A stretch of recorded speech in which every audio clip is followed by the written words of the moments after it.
देखो बेटा, आप गल कर रहे सी unit number 5 the first concept centre of mass. तो एक्चुअली सेंटर ऑफ मास जो कंसैप्ट है साडे लिए क्यों इंपॉर्टेंट है ना, उसका कारण की है, रीजन की है कि एक्चुअली इस तो पहला आप जिन्ने भी कंसैप्ट स्टडी किए है, तो चाहे काइनमैटिक्स है, चाहे लॉज ऑफ मोशन है, चाहे वर्क एनर्जी पावर है, कोलिजन वाला कंसैप्ट है, ਉਹਦੇ ਵਿੱਚ ਅਸੀਂ ना जो गिवन बॉडीज है उन्होंने असी एज ए पार्टिकल ट्रीट करते सी। मतलब वो जिन्ने भी रिजल्ट्स है वो पार्टिकल ਲਈ एप्लीकेबल सी, जबकि रियलिटी च असी बॉडीज ਦੇ ਨਾਲ ਅਸੀਂ ਉਹਨਾਂ ਨੂੰ ਫੇਸ ਕਰਦੇ ਆ, ਇਨਕਾਊਂਟਰ ਹੁੰਦਾ ਸਾਡਾ ਨਾ ਡੇਲੀ ਲਾਈਫ ਦੇ ਵਿੱਚ। तो ਹੁਣ बेटा ਹੁਣ बॉडी और पार्टिकल, ਹੁਣ देखो जिस तरह ਤੁਹਾਡੇ सामने डायग्राम ਦੇ ਵਿੱਚ एक पार्टिकल है लैफ्ट साइड ਤੇ जिसका मास m है ना, डॉटेड लाइन ਦੇ ਨਾਲ मैं शो किया। डॉटेड लाइन जस्ट उस पार्टिकल की हाइट ਨੂੰ रिप्रेजेंट कर रही है। वो पार्टिकल आप एक डॉट है, वो डॉट ऊपर लगा, तो उस पार्टिकल की potential energy, gravitational potential energy कितनी होएगी, mgh। पर ਉਹਦੇ ਨਾਲ एक असी बॉडी रखी हुई है, और बॉडी बारे आप गल की सी कि बॉडी जी है पुत वो बेसिकली वन डायमेंशनल भी हो सकती, 2 भी, 3 भी। तो इतने असी वन डायमेंशनल बॉडी लेंथ मतलब रॉड एज्यूम कर ली जिसकी सिर्फ लेंथ ही है, हाइट है h। तो ये जी डार्क लाइन है राइट साइड पे, ये रॉड है, और इस रॉड का पूरी का रॉड का मास m है, और इस रॉड की लेंथ या हाइट h है ना। तो इस रॉड की पोटेंशियल एनर्जी निकालनी है। हुण बेटा अगर थोड़े चों कोई इस पोटेंशियल एनर्जी नू mgh बोलता या mgh/2 बोलता या 0 बोलता, तो वो गलत है, एक है ना। वो जस्ट एक जिन्हों तुक्का कहने असी भी जस्ट रफ आइडिया वा, तो कंसैप्ट तो आप स्टार्ट ही नहीं किया। एक्चुअली देखो बेटा, इस रॉड की पोटेंशियल एनर्जी निकाल सकते हैं। ਉਹਦੇ ਲਈ ਅਸੀਂ इस रॉड ਨੂੰ इक्विवेलेंट टू ए पॉइंट, एक पार्टिकल के बराबर मनना। पर वो पार्टिकल या वो पॉइंट होना कित्थे चाहिए पुत इस सिचुएशन रॉड की सिचुएशन। तो उसनू लोकेट करने का मतलब है centre of mass find out करना। तो एक्चुअली बेटा असी हर बॉडी के अंदर, बॉडी बेसिकली की है डिस्ट्रीब्यूशन ऑफ मासिस की बनी हुई है, पार्टिकल्स की बनी हुई है। तो हर बॉडी के अंदर जी डिस्ट्रीब्यूशन ऑफ पार्टिकल्स है ना, वो दो तरह की हो सकती है, यूनीफॉर्म तो नॉन यूनीफॉर्म। तो हुण बेटा ज़्यादातर केसिस दे विच तां जिद्दां अगर असी अपनी बॉडी की गल करिए, असी पूरी अर्थ की गल करिए, वो non uniform distribution of masses का एग्जाम्पल है। पर कई bodies uniform distribution of masses की एग्जाम्पल भी बन सकती है ना। तो इत्थे गल फिर उही समझनी है तुसी पुत कि डिस्ट्रीब्यूशन ऑफ मासिस किसी भी बॉडी के अंदर यूनीफॉर्म भी हो सकता, नॉन यूनीफॉर्म भी हो सकता। बट जब तक थानू थोड़ी प्रॉब्लम दे विच मैंशन ना किया जाए, तब तक जो डिस्ट्रीब्यूशन ऑफ मासिस है यूनीफॉर्म ही मान के चलनी है। तो जिथे non uniform distribution of masses होएगी उत्थे उन्होंने दसिया जाएगा स्पैशली थानू स्टेटमेंट दे विच। दूजी गल, हाले आपां इस रॉड दे अंदर डिस्ट्रीब्यूशन ऑफ मासिस यूनीफॉर्म है, नॉन यूनीफॉर्म है, वो असी जनरल लैके चलते हैं कि नॉन यूनीफॉर्म है ना। तो उहदे लई सानू की करना पएगा, इस रॉड का सेंटर ऑफ मास निकालना पएगा। क्यों? अगर सानू इस रॉड का सेंटर ऑफ मास पता लग जाए बेटा, है ना, तो अगर असी इस रॉड का सेंटर ऑफ मास निकाल लें, फाइंड आउट कर लें, तो असी 1 सैकेंड दे विच दस सकते हैं कि इसकी पोटेंशियल एनर्जी कितनी है। हुण सेंटर ऑफ मास नू लोकेट किद्दां करना, तो सेंटर ऑफ मास नू एक असी प्रैक्टिकली लोकेट कर सकते हैं, एक लोकेट कर सकते हैं थोरैटिकली। ठीक है, तो असी तो जिहड़ा सीखना वा वो मतलब प्रैक्टिकली वाला तो जस्ट एक एक्सट्रा नॉलेज हो जानी साडे लई, बट जो ਥਰੈਟੀਕਲੀ ਕਿਸੇ ਵੀ ਬॉडी ਦਾ ਸੈਂਟਰ ਆਫ ਮਾਸ ਲੋਕੇਟ ਕਿੱਦਾਂ ਕਰਨਾ, तो वो असी देखना वा। हुण अगर मान लो बेटा कि आ जिहड़ी रॉड है इसका सेंटर ऑफ मास असी कैलकुलेट किया और इत्थे आ गया। हुण ये पॉइंट लभ्या किदां, उहदे बारे आपां डिस्कशन स्टार्ट करनी है। तो मान लो आ रॉड है, असी इहदा सेंटर ऑफ मास लोकेट कर लिया, इत्थे है ना। तो अगर आ पॉइंट इहदा सेंटर ऑफ मास है तो असी नोट करनी है कि ये mass centre of mass point earth तो कितनी ऊंचाई ते लाई कर रहा, मान लो एच डैश। तो इस बॉडी की, इस रॉड की पोटेंशियल एनर्जी की होनी है एम जी एच डैश। हुण आ जिहड़ा सेंटर ऑफ मास पॉइंट असी अज्यूम किया वा बॉडी का, ये लोकेट दो तरह नाल होना तुहानूं दस्सिया, एक्सपैरीमेंटली भी ते थ्रैटिकली भी। तो आप दोनों ही सीखांगे, बट साडे काम जिहड़ा पेपर च आना, एग्जाम च आना, वो थ्रैटिकल वाला ही आना ज़्यादातर, है ना। तो अगर तुहानूं इस रॉड का सेंटर ऑफ मास पता वा भी कित्थे है, तो तुसीं ये मनना वा, सेंटर ऑफ मास का कंसैप्ट कहंदा कि किसी भी बॉडी का जिहड़ा पॉइंट सेंटर ऑफ मास मन्निया जाता, तो असी उस पूरी बॉडी के मास नूं मन लैंदे आ हटा के कि वो सारा मास उसे पॉइंट ते कंसनट्रेटेड है, मन लेने है नहीं, मन लेने। तो सेंटर ऑफ मास का जो कंसैप्ट है वो की है कि अगर आप किसी भी बॉडी नूं एक पॉइंट के बराबर मनना वा, तो वो पॉइंट उस बॉडी के अंदर कित्थे लोकेटेड होना चाहिए, वो होना चाहिए वो सेंटर ऑफ मास से। उस पॉइंट नूं असीं centre of mass of that body बोलांगे। हुण सेंटर ऑफ मास जो है बेटा, अगर सानू पता लग गया रॉड का भी वो रेड कलर वाला पॉइंट जिहड़ा सेंटर ऑफ मास है, तो असी इस रॉड की सेंटर ऑफ मास की हाइट नोट कर लेनी है, तो एम जी एच डैश। तो कहने का मतलब है कि अगर तुहानू किसी भी बॉडी का सेंटर ऑफ मास पता वा, तो असी उस बॉडी नू एज ए पार्टिकल ट्रीट करना वा जदों, तो वो जिहड़ा उहदा सेंटर ऑफ मास जिथे भी लोकेटेड है, तो असी पूरी बॉडी नू हटा के उस पॉइंट ते कल्ला कंसनट्रेट करना।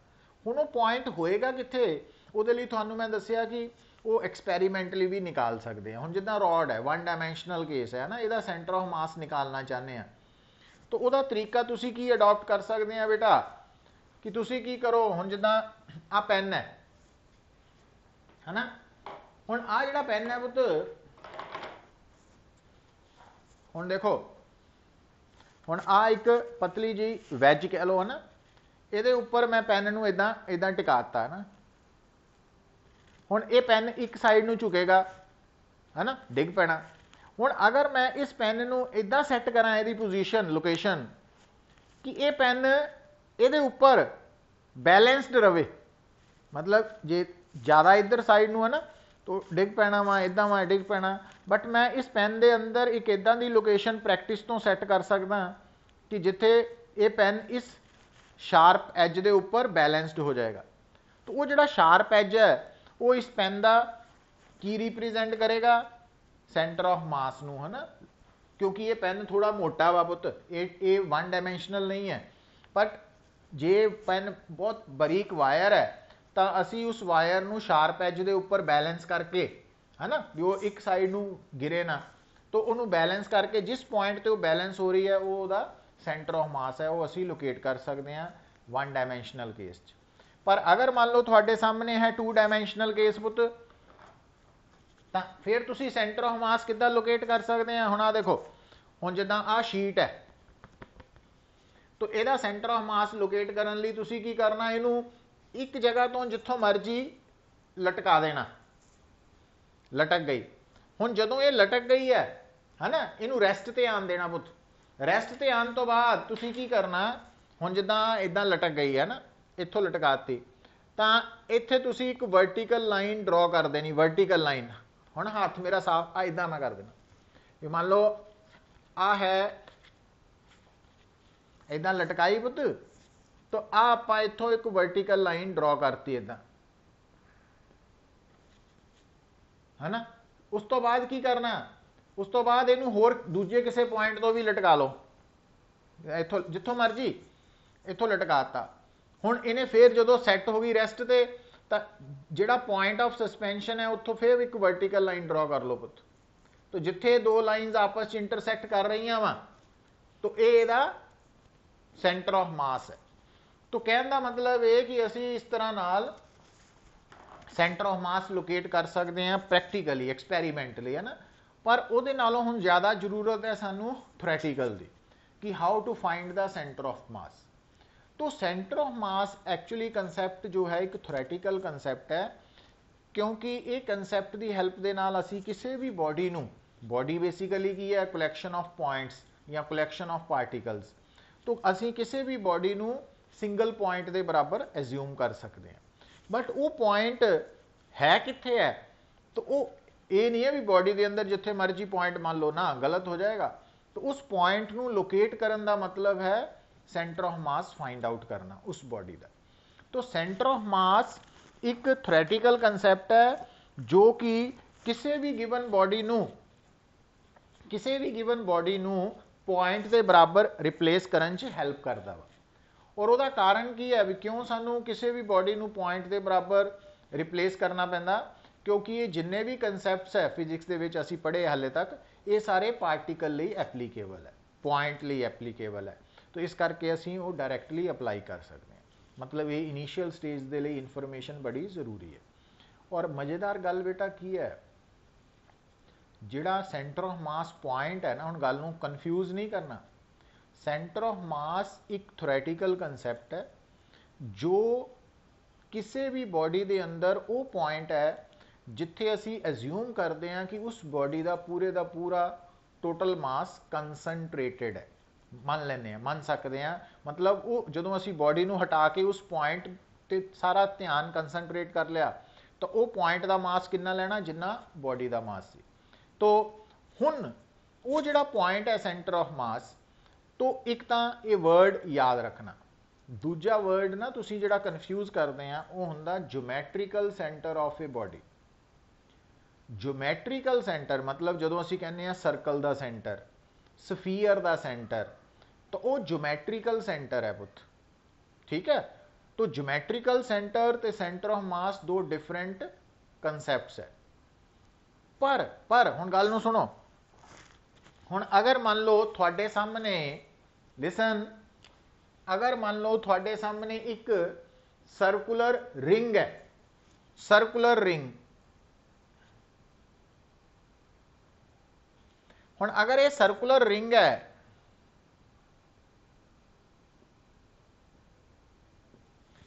तो इस सर्कुलर रिंग का ज्योमैट्रिकल सेंटर हमेशा ओ पॉइंट ही है। बट इस सर्कुलर रिंग का जिहड़ा सेंटर ऑफ मास है वो डिपेंड करेगा कि ये जिहड़ी रिंग है ये जिस वायर तो बनी है उस वायर के अंदर डिस्ट्रीब्यूशन ऑफ मासेस यूनीफॉर्म है कि नॉन यूनीफॉर्म। तो अगर बेटा गल नूं हुण समझियो, हुण जिहड़ी मैं गल दस्सण लगा इंपॉर्टेंट है, क्योंकि तुहानूं मैं स्टार्ट च दस्सिया कि किसी भी बॉडी का जो सेंटर ऑफ मास है वो बेसिकली डिपेंड करता कि वो बॉडी जिन्हां पार्टिकल्स की बनी हुई है ना, वो पार्टिकल्स की डिस्ट्रीब्यूशन कितना हुई है बॉडी के अंदर, मास की डिस्ट्रीब्यूशन कितना हुई है। और ये भी गल तुहानूं मैं दसी है कि जब तक तुहानूं किसी भी बॉडी की मास डिस्ट्रीब्यूशन बारे स्पैशली मैंशन ना किया जाए तब तक असी उहदे अंदर डिस्ट्रीब्यूशन ऑफ मासिस नूं यूनीफॉर्म ही मनना वा, ठीक है।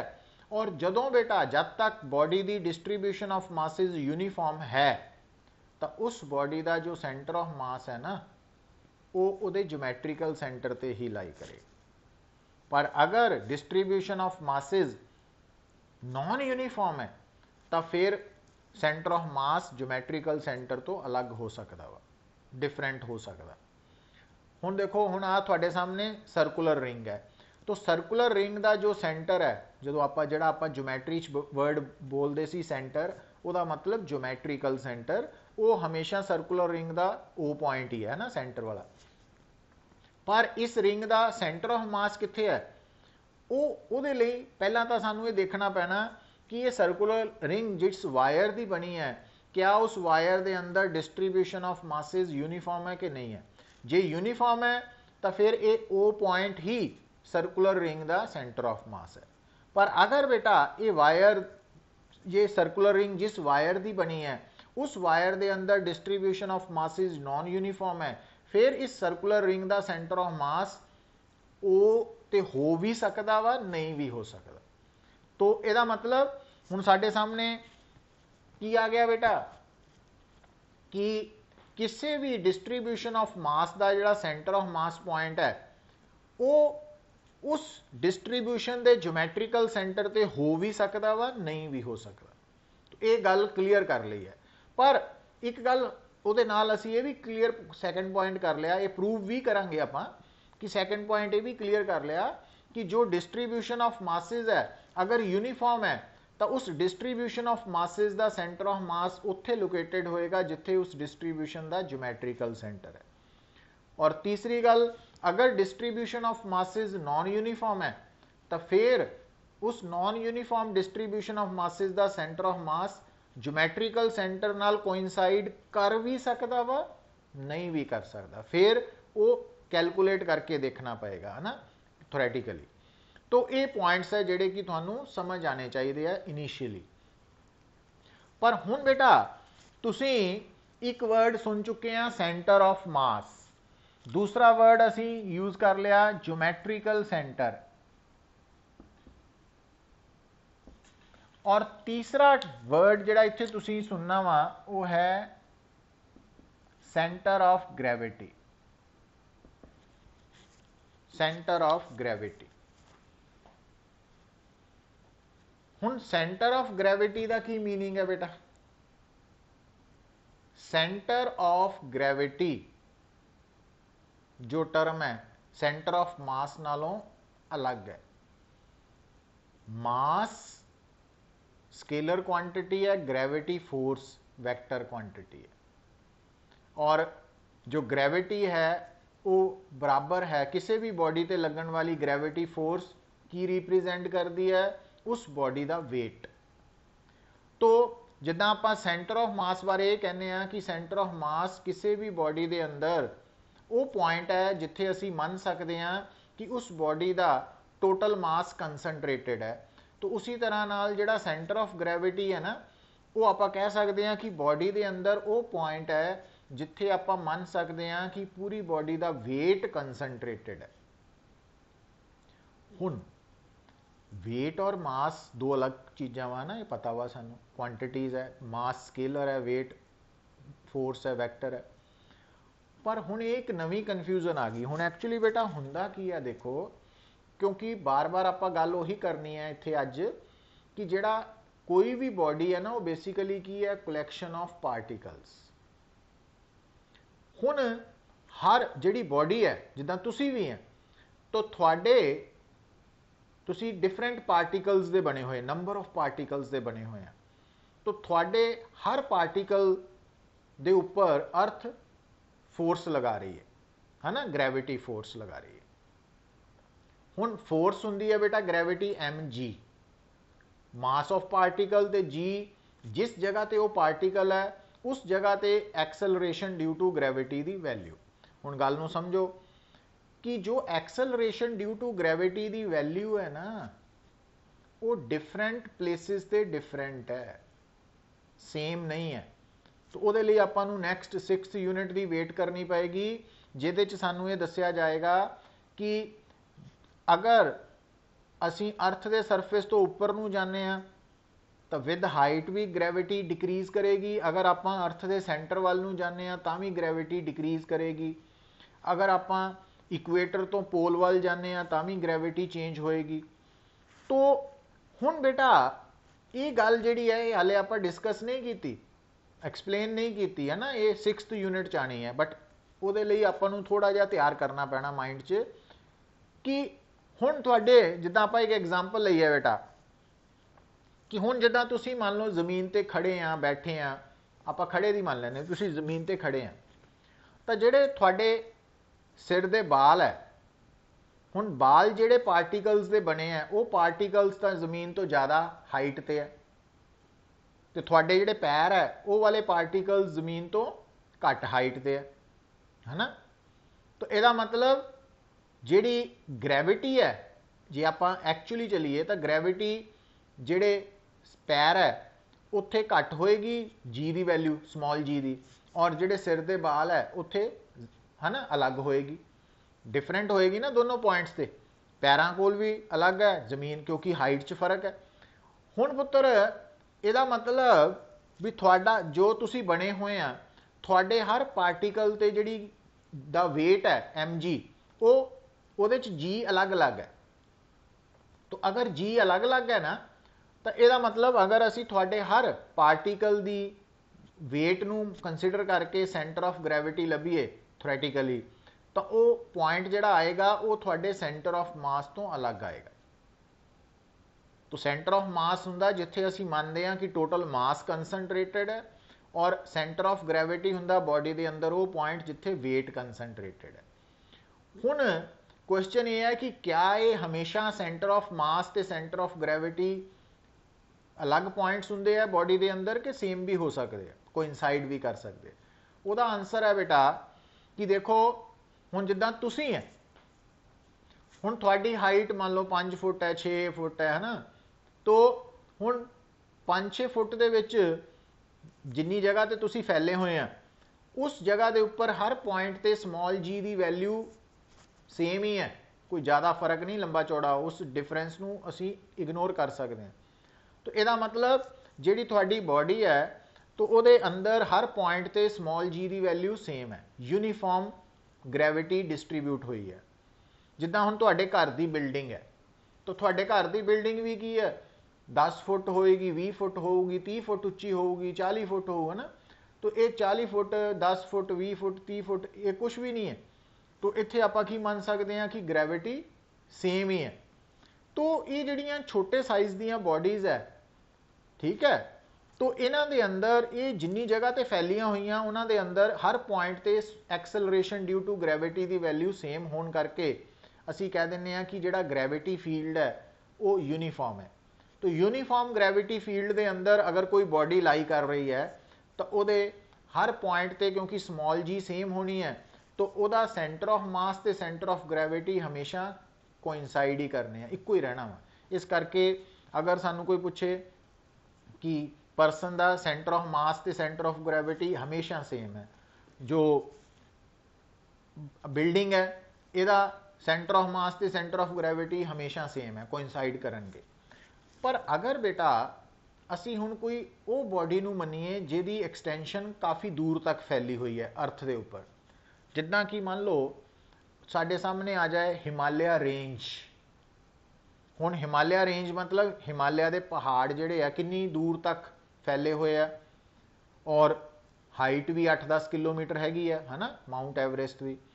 तो यदा मतलब जिहड़ी हिमालय रेंज है, तो अगर इस रेंज का सेंटर ऑफ ग्रैविटी ते सेंटर ऑफ मास लोकेट किया जाए वो सेम नहीं आएगा। क्यों नहीं आएगा? क्योंकि हिमालय रेंज जो पहाड़ है वो इन्नी दूर तक फैलिया होया अर्थ के उपर, और उसकी हाइट भी कंसीडरेबल है 8-10 किलोमीटर। तो वो अंदर हर पॉइंट ते स्मॉल जी की वैल्यू सेम नहीं हो सकती, वो जो डिफरेंस है वो असी इग्नोर नहीं कर सकते। तो इस करके हिमालय रेंज का centre of gravity centre of मास नालों अलग होएगा। सो इसका मतलब हुण सानू एक गल समझ आई कि जिहड़ा इत्थे पॉइंट है कि असी सेंटर ऑफ मास का कंसैप्ट इस करके पढ़ना शुरू करना बेटा, ताकि आपां किसी भी गिवन बॉडी नूं इक्विवेलेंट टू पार्टिकल रिप्लेस कर सकीए। हुण सेंटर ऑफ मास नूं जदों आपां लोकेट करना वा, तो वो दो तरीके नाल है, एक एक्सपैरीमेंटल वे एक थ्योरैटिकल वे। तो असी एक्सपैरीमेंटल वे तुहानू दस्सिया तो है मैं, बट असी थ्योरैटिकल वे ते ज़्यादा कंसनट्रेट करना, क्योंकि वही एग्जाम चाहना भी how to find the centre of mass. फिर बेटा ये भी गल सानू याद रखनी पैनी है कि हर बॉडी के अंदर एक ज्योमैट्रिकल सेंटर है ना, पर वो ज्योमैट्रिकल सेंटर ही उस बॉडी का सेंटर ऑफ मास है, ये जरूरी नहीं है। तो अगर थोड़े सामने distribution of masses in a given body uniform दी हुई है, तो only then centre of mass ते ज्योमैट्रिकल सेंटर इक्को जगह ते होंगे। बट अगर नॉन यूनीफॉर्म है तो फिर एक्चुअल डिस्ट्रीब्यूशन डिसाइड करेगी कि सेंटर ऑफ मास कोइंसाइड कर रहा सेंटर ऑफ ज्योमैट्रिकल सेंटर नाल कि नहीं। फिर तीसरा पॉइंट बेटा आपां नाल डिस्कस किया सेंटर ऑफ ग्रैविटी, कि सेंटर ऑफ ग्रैविटी एक्चुअली किसी भी बॉडी के अंदर वो पॉइंट लोकेटेड है मन्निया जा सकता जिथे असी मान सकते हैं कि पूरी बॉडी का वेट कंसनट्रेटेड है, और वो क्योंकि वेट दे विच स्मॉल जी इनवॉल्व हो गई, तो हुण स्मॉल जी की वैल्यू प्लेस टू प्लेस है ना वो वेरी करती है थ्योरैटिकली, पर कई बॉडीज़ है जिन्हां दियां डायमेंशनस छोटियां होने करके स्मॉल होने करके उस बॉडी के अंदर हर पार्टिकल जिथे लोकेटेड है उत्थे स्मॉल जी की वैल्यू सेम है, यूनीफॉर्म ग्रैविटेशनल फील्ड है। तो उस केस दे विच जो सेंटर ऑफ मास है तो सेंटर ऑफ ग्रैविटी है वो हमेशा कोइंसाइड करनगे।